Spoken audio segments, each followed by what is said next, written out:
Kadusome ijambo ry'Imana. Let's read the word of God. Ingoma ya mbere. First Chronicles.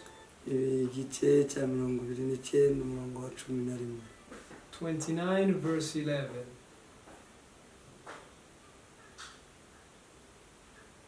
Umurongo wa 11. 29:11. Bibiliya iravuze ngo Uwiteka gukomera n'imbaraga n'icubahiro no kunesha n'igitinyiro n'ibyaha, kuko ibiri mu ijuru n'ibiri mu isi ari ibyaha. Ubwami n'ubwawe Uwiteka, ushizwe hejuru ngo ube isumba byose. Ubutunzi n'icubahiro ni wowe biturukaho, kandi ni wowe utegeka byose. Mu kuboko kwawe harimo ububasha n'imbaraga, kandi kogeza no guhesha bose imbaraga biri mu butware bwawe. Amen. First Chronicles 29:11. Thine, O Lord, is the greatness and the power and the glory and the victory and the majesty, for all that is in the heaven and in the earth is thine. Thine is the kingdom, O Lord, and thou art exalted as head above all. Both riches and honor come of thee, and thou reignest over all, and in thine hand is power and mighty, and in thine hand it is to make great and to give strength unto all. Let us again read in 2 Samuel. Samuel wa kabiri umurongo wa kabiri, igice cya gatatu umurongo wa mbere. 2 Samuel 3:1. Bibiliya iravuze ngo nuko ab'inzu ya Samweli n'ab'inzu ya Dawudi bamara igihe kirekire barwana. Dawudi akaja arushaho gukomera, ariko ab'inzu ya Sawuli barushaho gucogora. Amen. Amen. Now there was a long war between the house of Saul and the house of David. But David worked stronger and stronger, and the house of Saul worked weaker and weaker. Amen. Amen. Turangirize muri cyo gitabo Samuel wa kabiri bice bitanu umurongo wa 10. Let us finish up in the same book of 2 Samuel 5:10. Bibiliya iravuze ngo Dawudi akaja arushaho gukomera, kuko Uwiteka Imana Nyiringabo yari kumwe nawe. Amen. And David went on and grew great, and the Lord God of hosts was with him. Amen. Subiyemo, Dawudi akaja arushaho gukomera, kuko Uwiteka Imana Nyiringabo yari kumwe nawe. Amen. We repeat, and David went on and grew great, and the Lord God of hosts was with him. Amen. Aya magambo niyo nifuze kuvugaho gato. These are the words I just want to speak a little bit. Hejuru yo kusaba imbaraga no gukomera. On how we can ask power and be great.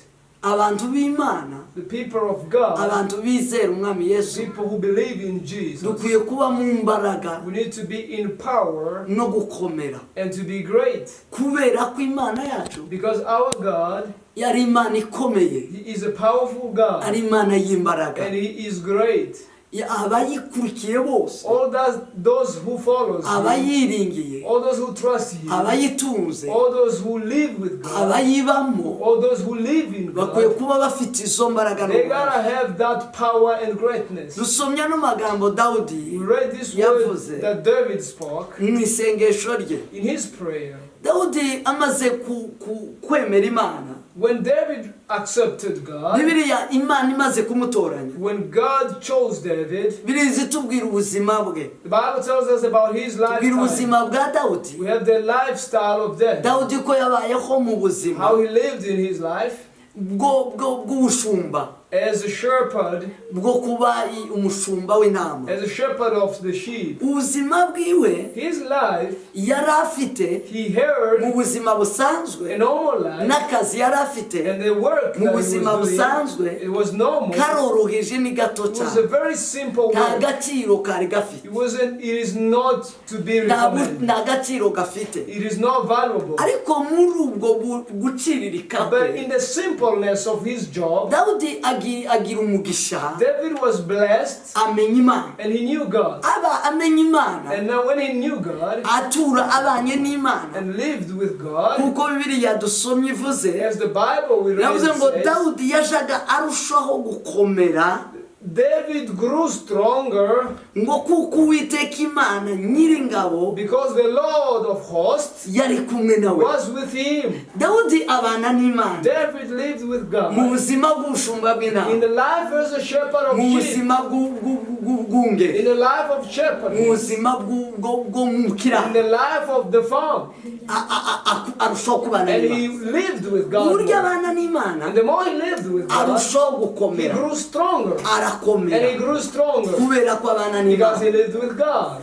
Kubana To n'Imana be with God, bihesha it imbaraga gives power kubera ko because Imana God ni imbaraga, is power, Imana God ni ugukomera, is greatness, Imana God ni icyubahiro, is glory, Imana ni God ukunesha, it is victory, Imana God ni it igitinyiro, is majestic Imana glory, God ni umwami, it is king, ni ubwami, it is the kingdom, Imana God niyo ifite isi n'ijuru, he has heaven and the earth, Imana God niyo ifite ubutunzi, he has riches, ubutunzi ni ubw'Imana. the riches belongs to God. Rero gukomera k'umuntu, Therefore the greatness of a person, icyubahiro the cy'umuntu, glory of a person, kunesha the k'umuntu, victory of a person, igitinyiro cy'umuntu, the honor of the person, ubutunzi bwacu the riches of the person, ni Imana it Israel. is God of Israel. Uburyo Dawudi yabanye n'Imana, How David lived with God, uburyo yegamiye Imana, how he leaned on God, uburyo yatuye mu Mana, how he lived in God, bihindura ubuzima it bwe, changed the course of his life, buhindura ubuzima bw'ubwungeri, it changed the course of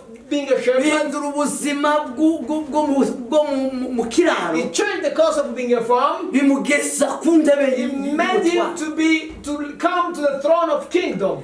Bibiri ikatubwira ngo The Bible says, Dawudi amaze gutoranwa n'Imana after David been chosen by God kubera uburyo bwo kubana to n'Imana, live with God, kubera uburyo bwo gukunda Imana, how to love God, Imana imuheza imbaraga, God gave him power, Imana imuheza gukomera, God gave him ngo greatness. agwana n'indubu He n'intare fought with the bear and the lion mu butayu, in the desert, arabitesha, and he conquered them, intama and yararagiye, he took away the lamb out of them, arokora and he intama. served the lamb. Dawudi David, bukeye afterwards, asanga he found ubwoko bwabo, their own people. Sawuli yajanye ingabo ku rugamba Saul took the people to the bagwana battlefield. They were n'abafilisitiya, fighting with the Philistines. kubera Dawudi kubana Now n'Imana, that because David lived in the ubuzima bwe atmosphere with yari God, Imana, and his life was God, iwe yari azi ko abariya bize intambara n'abasirikare, he knew that they learned how to be military. He wasn't a military. abasirikare bari ku The rugamba military were on the kuko bwari battlefield ubuzima because bw'abasirikare, that was their lifestyle. ariko hageze But when he reached there, Goliyati Goliath atuka abanyisiraheli, insulted the Israelites, atuka ingabo za Sawuli, and he insulted the soldiers of Saul, amutukana and n'Imana, he insulted them together with bakora their ku God. Mana bana nayo, Now they touched the God who lived with ngo them, bakore ku Mana and y'Isiraheli, when they touched the God of Israel, aravuga ngo uriya ninde, and he said, "Who is that God? uriya ninde ukoze ku Who Mana, can touch our God?" yitanga imbaraga, And trying to oppose the power of our God. Who gives the greatness? itanga Who icyubahiro, gives the glory? itanga kunesha, Who gives the victory? itanga ubwikundiro, Who gives favor? itanga ubutunzi. Who gives riches? Ninde uri? Who is that person? Mumuki. Where does he come from? Hanyuma bamubwiye, And after they told him who he is, arababwira ngo uyu mwice, and he said, "I can kill that guy. njyewe no mwice, I can kill that guy." kubera imbaraga Because of the power, yica Goliyati. he killed Goliath. Niho twasomye That's where we read Samweli wa kabiri, 2 ibice Samuel cya gatatu umurongo wa mbere. 3:1. Bibiri iravuga The ngo Bible says, amaze kwica Goliyati, after he killed ngo Goliath, Isiraheli iraririmba, all Israelites sang.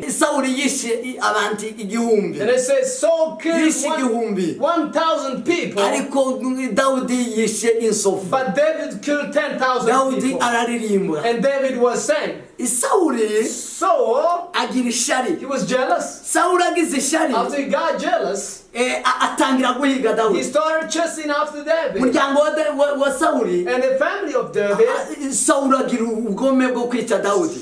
Saul became so Ariko wicked. kubera Dawudi kubana But n'Imana, because David lived with God, ngo Dawudi ngo arushaho he grew gukomera, stronger and stronger. ngo Dawudi arushaho He gukomera, grew stronger and ngo stronger. umuryango wa Sawuli urushaho And the family gucogora. of Saul waxed weaker and weaker. Gukomera kw'abana b'Imana, The greatness of the children of ukubana God, n'Imana. it is to be with God. gukomera kw'abana b'Imana The greatness of the children of ni God, ukuguma mu it Mana. is to be in God. Nshaka kubwira abakristo, I want to tell the Christians, abatwumva, people who are listening to bene us, data, brothers and sisters, igiharanirwa ubu nyine what is to be fought igishakirwa for, muri what iki is to gihe be sought ni for, ugukomera, it is the greatness, ni it icyubahiro, is glory, ni it imbaraga, is the power, ni ubutunzi. it is riches. ahandi bibonerwa It is not found ahandi anywhere else. bigaragara, It is nowhere found biri mu anywhere. Mana yaremye ijuru It is n'isi. found in God. ubanye n'Imana, If you be with God, uturanye if n'Imana, you live with God, azagira gukomera, you will get azagira stronger, imbaraga, you will get power, azagira you icyubahiro, will get honor, azagira you will n'ubutunzi, get riches. kuko Dawudi yabanye n'Imana. Just as David lived with God. ubutunzi bwacu Our riches, buri mu Mana, it is in God. kuko Imana niyo ifite isi, God has the world niyo ifite n'ijuru. and He has the heaven. ibyo mu ijuru The things of heaven n'ibyo mu isi and the things of the earth, Exactly. it belongs to God. abaturanyi nayo There are people living Abatuye muri with yo, Him. People living in Him. babifiteho ububasha, They got accessories Ni on. ibyabo. It belongs to them. ni It ibisabo. belongs to them. kubana n'Imana To be rero with God, biduhesha it gukomera, gives us strength. biduhesha It ubutunzi. gives us riches. Dawudi David, aragaga, he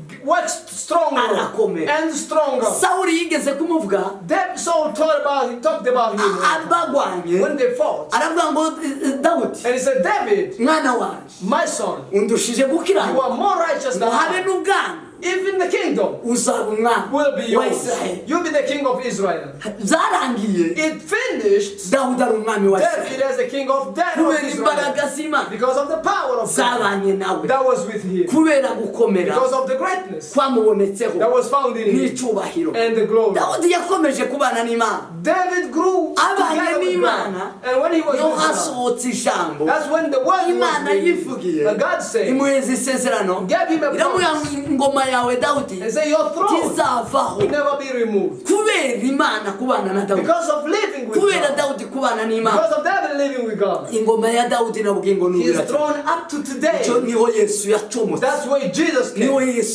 Yesu akomoka, Jesus is born in that n'intare throne. yo mu muryango wa He is the Yuda, lion of the lamb ni of Judah. igishyitsi cyo kwa Dawudi, He is of the root of David. n'umwana wa He Dawudi, belongs to David. n'umwana wa He Dawudi. is the root of David. ingoma turiho The no throne we are in ingoma today, y'iteka the ryose throne forever, ni iya it Kristo. is of Christ Jesus. bavandimwe gukomera Brothers kwa and sisters, n'imbaraga zacu, greatness and power. mwegere Kristo, Get closer to God. mwegere Imana. Get closer to Yesu Jesus. abwira abigishwa, Jesus told his aravuga ngo disciples, ntacyo mubasha and gukora he said, you can do nothing mutamfite, apart from me. ntacyo twobasha gukora We can do nothing tudafite if Kristo. we don't have Christ. twobasha kunesha We intambara, can defeat, twobasha guhabwa we icyubahiro, can conquer and twobasha get gukora glory iby'ubutwari. and do mighty things. Icyubahiro The glory and kizanwa honor n'ibikorwa comes from the by'icyubahiro, work of honor. ibikorwa by'ubutwari, The works of honor. ibikorwa by'ubutwari The works of bihesha umuntu mighty icyubahiro, make somebody to kandi be ibikorwa honored. by'ubutwari And the works of honor, tubikoreshwa we do n'imbaraga, it by the power. imbaraga The power, tuzikura muri and Kristo. we receive them through Christ aravuga ngo Jesus. umuntu wese And then he said, every utari muri person njye, who is not in me, utari kuri njye, who is not grounded ntacyo in me, yobasha he can gukora. do nothing. aravuga ngo ntacyo mubasha And he gukora said, you can do nothing mutamfite. apart from me. nimwakire Kristo, Receive Jesus. nimwakire Imana, Receive God. nimwegere Imana, Get closer to God. nimushingwe muri yo, Be rooted in nimuture Him. muri yo, Live in Him. nimwe muzobasha gukomera. Then you will be stronger. gukomera kwacu Your greatness gukugwa mu is zoroheje, not, it is taken out of sympathy. kuva hasi, It is coming out ni down. ukwegera Imana. It is to get closer to God. Dawudi wari umushumba, David was a shepherd. yahindutse umwami He became a king kubera imbaraga z'Imana. because of the power of God. Bibiliya ije itubwira The Bible Moridekayi. says Moridekayi Mordecai, yari umunyagano, he was ari mu gihugu kitari was a icyaha, refugee, not in their country. ariko ngo akomeza Imana, But he kept God. aguma ku Mana, He kept on aba God. umuzamu. He was a security yahinduriwe guard. ubuzamu And when he changed that, n'imbaraga yakomoye ku Mana. that statement statement changed by the power of kubera God. kubana n'Imana, Because of being with God, kubera kwihambira ku because Mana, of tightening himself on God, kubera kwizirika ku Mana, because of tightening himself on God, kubera kwegera ku and Imana, getting closer to God, byamuhesheje it made him gukomera, to be mighty aratambagizwa mu and gihugu, mightier up until he walked bakagenda on the baririmba land indirimbo ivuga ngo uw'umwami akunda, and singing the song saying, kandi akubaha, the one that the king nuko loves asamugenzereza, and favors, bamwambitse this is what he umwambaro does. w'icyami, With the closing of the bamushyize palace, ku ifarashi y'umwami, riding on the horse of the king, atambagijwe n'ukomeye mu gihugu. moving as somebody great in the country. Mwene data, Brothers and sisters, guhindurirwa amateka, to change the story, guhindurirwa ubuzima, to change the course ni of the life, ukwegera Imana. it is to get closer to God. Asa uwegereye Imana, To get closer to uzovoma God, mu Mana you will draw water imbaraga, and the power. gukomera, You will draw power, icyubahiro, greatness, ubutunzi. riches, Uzaba uhindura amateka, and you will change the course of life. uzova ku nzugi, You will come from the God, uzova ku you will biciriritse, come from simple things usingira ibikomeye. and reach great things. Mwegera Imana, Get closer to God. abegereye Imana bose, All that got abakomeje closer to Imana God ba Daniyeli and kept God like I Daniel Babylon. in Babylon. babaye abategetsi, They became rulers. abakomeje Imana Those who kept their ba God, Yosefu Joseph, babaye they abategetsi. became rulers. Rero gukomera kwa Therefore, greatness n'imbaraga za and our power n'ubutunzi and bwa our riches, ni muri Kristo it is Yesu. found in Ni Jesus. mu Mana Data. It is in God. Nimwegere Imana, Get closer to God. mubane n'Imana, Be with God. gira dukomere, And then be strong Mukomere. and be mighty Muganzi and y'isi. be great and defeat this Muyitegeke. world and rule this niko Bibiri world. ivuga. Dominate it. Waremwe We were mu created ishusho yo in gukomera, the image of greatness duheshejwe imbaraga and given the strength n'Imana by the ngo God dutegeke ibyaremwe to byose. dominate every Kugira ngo creature. tubigereho, In order for us to do that, mwikomereze ku Mana. get closer to God. Ku mwanditsi yanditse That's what the writer ngo kuri wrote. twebweho And say, we, kuguma ku Mana to be to God, niko kwisa, it is good. kuba muri Kristo To be in Christ, niko it kwisa. is good. Nimugume ku Mana, Be with God. nimube ku Mana. Stay on God. Bibiri iravuga The Bible says, ubwo wankunze, when you loved me, ubwo wankunze when how you loved me akaramata forever, ngo nicyo nzagukurisha, nzagukirisha. I will exalt you for Ubwo that. wangumyeho Now that you nicyo stayed kizatuma on me, ngukiza. I will exalt you. Bavandimwe bene Brothers and sisters, mugume ku Mana, be to God. mwikomereze ku Stay Mana, on God, muzokomera, and you will be strong. muzogira You imbaraga, will be mightier. muzagira icyubahiro, You will be glorified. muzagira You ubutunzi. will be honored Imana and ibahe rich. umugisha, God bless Imana you. ibagire neza. God honor Aho ni you. mukomere, Wherever you are, mukomere, be mightier. mwakira imbaraga, Be great. mwakira icyubahiro, Receive power. mwakira ubutunzi, Receive honor. mutegeke And isi, receive riches. muyiganze Dominate the mu world. izina rya Yesu. In the name of Jesus. Amen. Amen. Amen.